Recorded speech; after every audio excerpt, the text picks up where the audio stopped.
This episode is brought to you by Progressive Insurance. Fiscally responsible, financial geniuses, monetary magicians. These are things people say about drivers who switch their car insurance to Progressive and save hundreds. Visit progressive.com to see if you could save.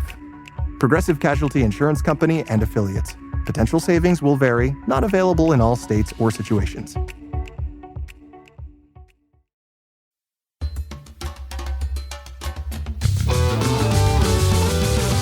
Hey everyone, I'm Dr. Alison, and I'm so glad you're here to discover what brings out the best of you. This podcast is all about breaking free from painful patterns, mending the past, and discovering our true selves in God. I can't wait to get started as we learn together how to become the best version of who we are with God's help. Hi everyone, and welcome back to this week's episode of The Best of You. I'm so glad you're here today with me. One of my favorite parts of this podcast is getting to hear directly from you. Your questions, your stories, and the honest reflections you share with me through your emails, on social media, through your reviews, or whether I get the opportunity to meet you in person. And in today's episode, you're going to hear some of your voices woven throughout our conversation. We're talking about something so many of us wrestle with, and that's people-pleasing, what it looks like, how it shapes our relationships, and how we begin to break free from it in a way that honors both ourselves and God. Speaking of your voices, I'd love for you to be part of an upcoming episode where we're exploring comparison and competition within friendships, how it shows up, how we navigate it, and how we heal from it. If you've got a question, an observation, or an insight related to how you've dealt with comparison and competition within friendships, we would love to include your voice. You can call us at 307-429-2525 and leave us a voicemail, and we might just use your voice in a future episode. Now for today's topic, one I know so many of us wrestle with, people-pleasing. This was the top theme that surfaced through the voicemails that you've been leaving me these past few months. In today's episode, we're going to name what people-pleasing really is, the different ways it shows up, and how we begin to break free, not by abandoning others, but by coming home to ourselves and to a God who doesn't ask us to disappear. We're going to start off today with your voices, because people-pleasing doesn't always look the same, and the journey out of it is deeply personal. These different voices show us just how varied and also vulnerable the journey can be. Hi, Dr. Alison. My name is Elizabeth, and I've been following your work for a few years. I'm a really big fan, and I always look forward to Thursdays when a new podcast episode drops. As a recovering people pleaser, I have been working on showing up for myself and showing up to my life more fully. I'm trying to move away from postures of passivity, people pleasing, going along to get along, etc., and continuing to develop my bravery muscles. This sometimes means disappointing people or having conflict, which isn't easy. As someone who is very attuned to others, I'm working on differentiating, taking care of myself, and asking for what I need. I'm so grateful for your work and encouragement to be true to ourselves and to who we are in God. Hi, my name is Susan. I'm calling from Ohio. I love your podcast. I listen to it, and I go back and re-listen to a lot of episodes, and I love how you combine psychology and faith. And an area that I would really like to grow in personally and spiritually is not needing other people to make me feel like I'm okay. When I feel that sting of disapproval from others or maybe even rejection, they're angry with me, suddenly I feel like my prop has just been pulled away from me, and then I feel bad about myself. I don't feel okay. And I know that God loves me, but I really struggle to be secure enough in God's love that other people aren't like a mirror for me to see myself, to see if they approve of me or like me in order that I can feel okay.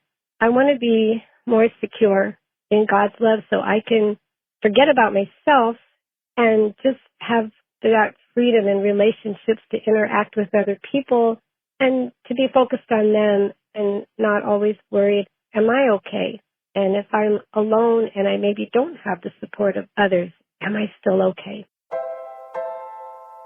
Hello, good morning. My name is Jeannie, and I'm calling from the North Dallas, Texas area.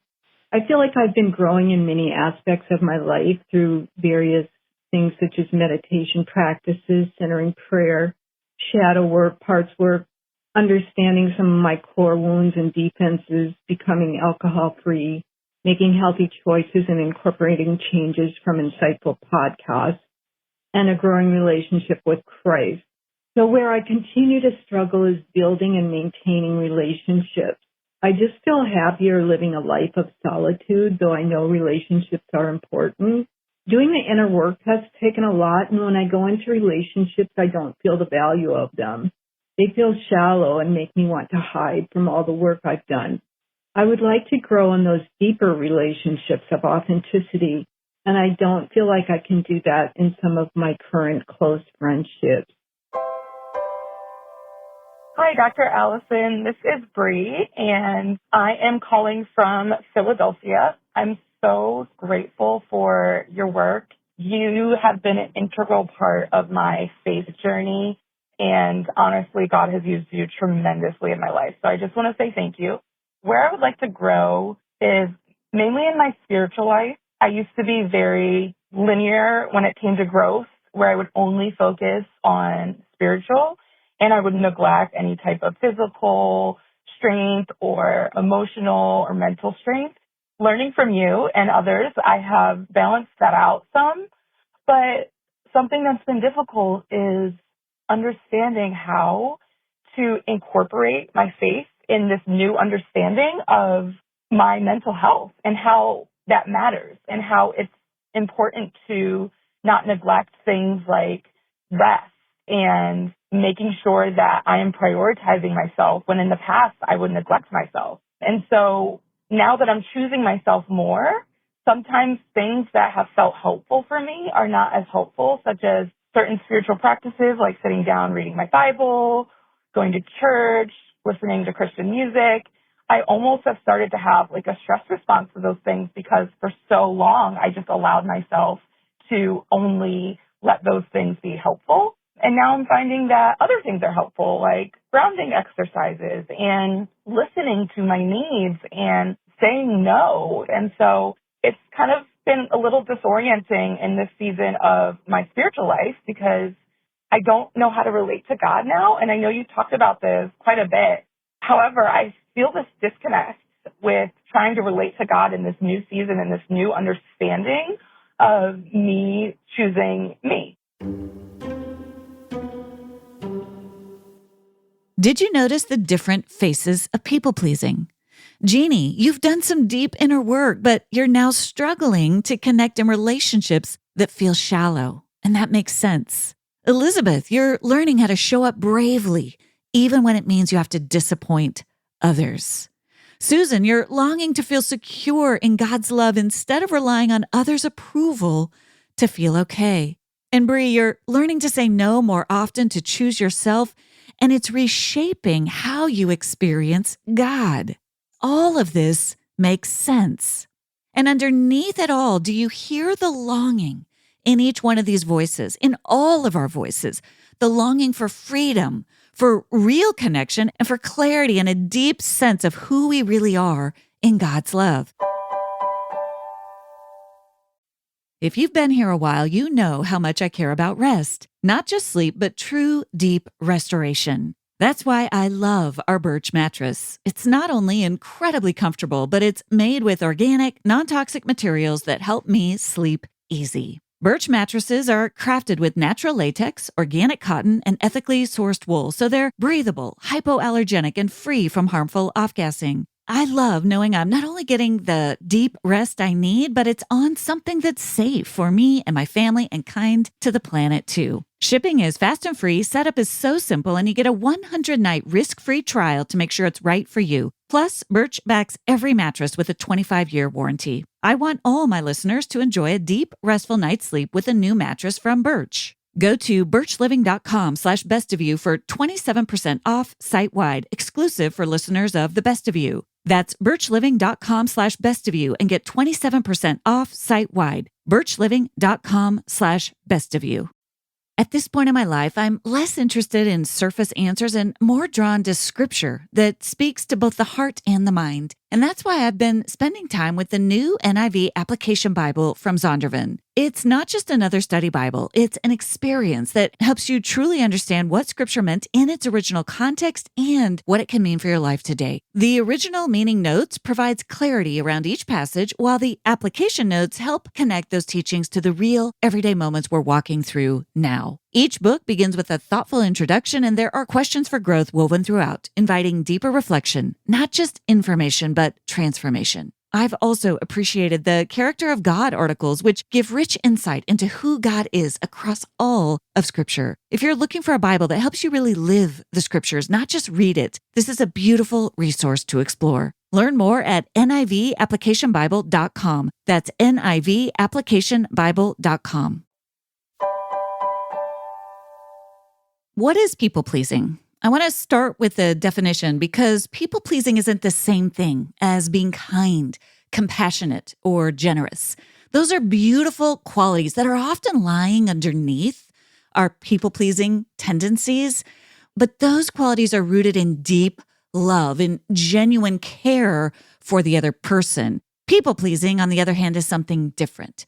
It's when your sense of worth depends on other people being pleased with you. It's when your desire to be liked, to be accepted, to be affirmed leads you to abandon your own needs, your opinions, even your values. And here's where it gets interesting because there's a deeper distinction we don't always talk about. We often conflate approval seeking with people pleasing. Approval seeking is the motivation underneath our people pleasing behaviors. It's that inner drive to be liked, to be validated, to be accepted by others. And often it's subconscious. We don't even realize it's there. It's an inner belief deep down inside that you might not even be aware of that says, my okayness depends on your approval. And approval seeking shows up in all kinds of ways. It shows up when we over-explain ourselves to make sure we're understood, when we fish for compliments or reassurance, when we avoid disagreement so that others won't think poorly of us, or when we perform or curate a version of ourselves to earn praise. Now, people-pleasing is how that motivation often plays out externally. It's the behavior pattern that we see, right? People-pleasing behaviors are all those behaviors we do to ensure that no one else will ever be upset with us. It often looks like saying yes when you want to say no, avoiding conflict at all costs, taking responsibility for other people's emotions, prioritizing other people's needs to your own detriment. Here's the relationship between the two. Approval seeking is the internal driver. I need your approval to be okay. And people pleasing is one of the ways that we act out on that drive. And here's what the research in psychology shows us. People who chronically seek approval from others, especially through people-pleasing behaviors, report higher levels of depression, anxiety, and emotional exhaustion. And it's not because they're quote-unquote too nice. It's because over time you suppress your own needs, your own authentic voice in order to earn love. One recent study found that this pattern actually creates what psychologists call social disconnection. Despite trying to gain acceptance, people pleasers often feel more lonely and more misunderstood because the connections they form aren't based on their true self. The very thing we do to feel closer to others actually leaves us feeling more alone. And acknowledging that truth is where the healing begins. I actually feel alone, even though I'm working overtime to make sure everybody else is happy. I feel disconnected and unseen, even though I'm working so hard to make sure other people feel validated by me. The more you rely on approval from others to feel okay, the less seen and the more isolated you actually feel. Even though people-pleasing is an attempt to belong, it often creates the very disconnection we're trying so hard to avoid. If it's so counterproductive, why do we develop these people-pleasing patterns of behavior? Well, this is where I find Heart's work to be such a helpful perspective when you think about your own people-pleasing tendencies. I want you to think about that part of you as a protector part of you. Some part of you took up pleasing others, trying to win the approval of others as its strategy. And what's underneath that protector part of you is a deep fear that if I don't make that other person happy, I will not be okay.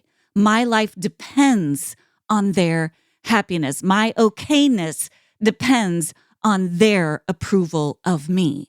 So there's two different things going on. We've got that part of you that takes up the strategy and does all of the people-pleasing activities that make us so mad at ourselves. But underneath that is a deep fear that I have to earn their love, that I can't disappoint them or I won't be okay. And here are 5 common reasons that that pattern might have surfaced inside of your own soul. Number 1, attachment wounds. You may have learned early on that love was conditional. You didn't experience unconditional love from your caregivers, from the people around you. So a part of you learned that you had to work hard to earn love. Number 2, high sensitivity to others' emotions. People who are highly empathetic and those high in emotional intelligence often pick up intuitively on others' needs quickly and adapt to keep the peace. So part of you just never learned how to set gentle boundaries with a gift that God has given you. Number 3, enmeshment or blurred boundaries in childhood. You may have taken responsibility for someone else's emotional well-being, especially a parent or a sibling or an immediate family member. And you learn to conflate their happiness, their well-being with your own. Number 4, religious or cultural messages. Many of us were taught explicitly that it's selfish to say no, to have needs, or to even put ourselves first. We sort of cringe inwardly at the thought. It just feels so selfish, like it goes against everything we've been taught. And number 5, it can also be a form of trauma response. People-pleasing can be a form of what therapist Pete Walker has called fawning, which is a stress response. Just as we fight or flee when we feel fearful or when we notice stress, right? We run toward conflict or we flee it. The fawn response, Walker theorized, is a different sort of stress response that looks like being nice. It's a form of survival. If I can stay small and camouflage myself, then I won't be a threat. So as you listen, think about which one of those roots resonates most with your experience. And above all, please know that people-pleasing once did keep you safe. It is a form of survival response. But if it's running your life now, it's time to bring compassion to that part of you and help it rest inside healthy boundary lines in your soul. I want to talk a little bit about the Bible and people-pleasing, and that touches on that number 4, some of the religious and cultural messages many of us received. One of the hardest things I hear from readers and listeners is this: I thought I was doing what God wanted, putting others first, dying to myself, but now I feel burned out, resentful, and lonelier than ever. That's real. And unfortunately, there are a few Bible verses that can get misused to reinforce people-pleasing. Here are 2 examples. Number 1, the verse from Philippians 2:3 that says, "Do nothing out of selfish ambition or vain conceit. Rather, in humility, value others above yourselves." I love this verse. I have tried to live my life by this verse. But the truth is, this verse is about humility, not self-erasure. It doesn't say your needs don't matter. It doesn't say you don't matter. In fact, humility, I would argue, flows from a strong sense of self, from being deeply acquainted with your own needs, with your own opinions, from being deeply connected with our own souls. Here are some examples of how humility differs from people-pleasing. Let's say you're receiving critical feedback. Humility says, "That's helpful. I hadn't considered that perspective. I'll reflect on it." People-pleasing says, I'm so sorry. I didn't mean to do it wrong. I'll fix it right away. Please don't be upset. Let's say someone disagrees with you. Humility says, I see that we disagree and I respect your perspective. Here's where I'm coming from. People-pleasing says, yes, totally, I agree, even when you don't. When someone is disappointed in you, humility says, I understand that this isn't what you hoped for. I'm also making the choice that feels right for me. People-pleasing says, I feel terrible. I'll change my decision so that you're not upset. When it comes to service, humility sounds like I'd love to help where I can, and here's what I can realistically offer.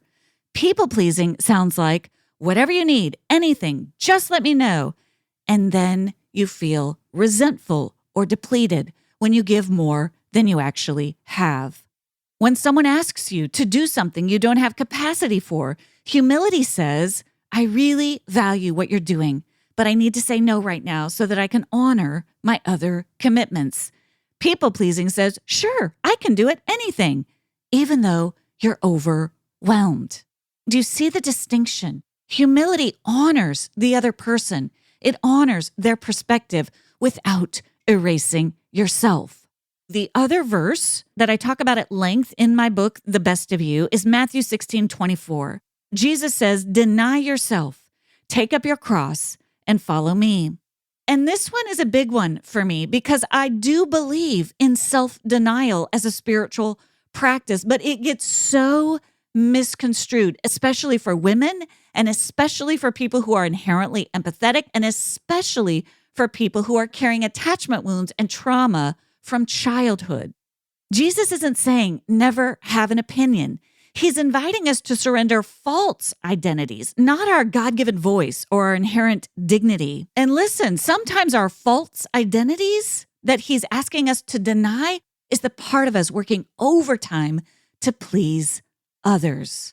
People-pleasing is not the same as Christ-like love. Jesus was full of compassion and he had strong boundaries. He said no. He left crowds to rest. He sometimes disappointed other people, and he spoke up when something wasn't right. We long for a life that is full of connection with God, ourselves, and others. Yet we've become programmed to seek peace, contentment, and even happiness from our phones. Deep down, we know this isn't how we were created to live. As endless scrolling leaves us feeling anxious, depressed, distracted, and alone, we realize our true needs can't be met by turning to social media. If you feel like your digital life could use a reset, you're not alone. In her brand new book, Social Media Reset, author and life coach Allie Marie Smith invites you to pause for 30 days and seek restoration in your mind, heart, body, and soul. Whether you're looking to find true connection, rediscover your passions, or embrace a new way of life that brings you joy, Social Media Reset will help you reconnect with what truly matters and guide you toward a purposeful life you love. Social Media Reset by Allie Marie Smith is now available wherever books are sold. Support comes from ServiceNow. We're for people doing the creative work they actually want to do. That's why this ad was written and read by a real person and not AI. You know what people don't want to do? Boring, busy work. Now with AI agents built into the ServiceNow platform, you can automate millions of repetitive tasks in every corner of your business, IT, HR, and more, so your people can focus on the work that they want to do. That's putting AI agents to work for people. It's your turn. Visit servicenow.com. Most of us try to fix people-pleasing by only changing the outward behavior. We try to say no more often. We practice boundary scripts. We brace ourselves for disappointing others. And it's a good start. Sometimes we have to practice before something feels intuitive. But if we don't also address the inner fear driving those behaviors, we're just muscling our way through. We're trying to fix ourselves instead of seeking the deeper transformational healing I believe God has for us. That deep inner fear is often that quiet voice inside each of us that says, if I stop pleasing them, will I be safe? Will I be loved? Will I be okay? This is not just about learning to behave differently. It's about learning to relate differently to the part of you that's afraid. It's about connecting to that part of you that never fully knew love. Let's walk through what that healing process can look like. Number 1, name the part of you that people pleases. Simply notice what that part of you looks like, how it shows up. I notice there's a part of me that wants everyone to like me. That part of you isn't bad. It's trying to protect you. So we don't shame it. We get curious about it. What are you afraid would happen if I stop pleasing everyone? That one question can open the door to so much healing. Number 2, let God's love speak louder than other people's approval. This one's hard because that approval often feels like safety. But this is why Susan's question was so powerful. How do I feel okay without someone else's approval? That's such a valid and real question. When we start to shift, it opens our soul up to a different kind of love. And it can often feel disorienting, uncomfortable, uncertain, like we've shifted how we show up with other people. But then what happens to the part of us that has been working so hard to fill that void with other people's approval? How do we bring that deeper part of us into God's loving presence? It begins by rooting yourself in a love that doesn't shift with other people's moods, opinions, or expectations. It means accessing that deeper, younger part of you that maybe has never fully known what it's like to sit in the presence of love and to absorb into the depths of your being that you are not loved because you please others. You are loved because you are God's beloved child. Let that truth settle into your nervous system. Spend time in prayer or reflection with that fearful part of you. What if it's true that I'm loved by God? What if I'm safe, even if others are not pleased with me? When you stop pleasing others, it doesn't only affect your relationships with others, it affects your relationship with God. Parts of us have to learn what it feels like to receive love. Parts of us don't know what that feels like. When you've spent years pushing down your needs, beginning to care for yourself, your body, your mind, your emotions can feel like uncharted territory. Like Bree shared, it can even feel disorienting in your relationship with God. It's new to discover a God who is actually in your body, in your nervous system, in your breath, in your movement, in the way you breathe slow when you feel safe. What if God's presence isn't something you only reach for outside of yourself, but something you learn to experience within yourself as you become more whole? Number 3, practice speaking up bit by bit. As you become more aware of what's happening internally, take small steps to introduce change in your patterns. Healing doesn't mean swinging to the other extreme and becoming harsh or reactive. Healing is far more sustainable when you take small steps and introduce tiny changes and then allow your body, your nervous system, your emotions the time to catch up. And lastly, get support.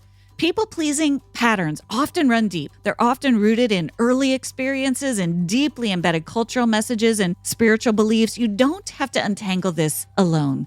Check in with a therapist, a spiritual director, a good friend, a wise mentor who can help you notice these patterns and begin to rewrite them. As we close this episode, I want you to remember even the people-pleasing part of you is beloved of God. Don't beat yourself up for that part of you. Learn to get curious about those behaviors and the fears that lie underneath them. This is part of becoming integrated, becoming more whole. You are doing the brave work of coming home to yourself and learning to trust a God who wants to heal and be near every single part of you. That's the kind of love that doesn't require performance or pleasing, just presence. Thank you for joining me for this week's episode of The Best of You. It would mean so much if you take a moment to subscribe. You can go to Apple, Spotify, Amazon Music, or wherever you listen to podcasts and click the plus or follow button. That will ensure you don't miss an episode and it helps get the word out to others. While you're there, I'd love it if you leave your 5-star review. I look forward to seeing you back here next Thursday. And remember, as you become the best of who you are, you honor God, you heal others, and you stay true to your God-given self.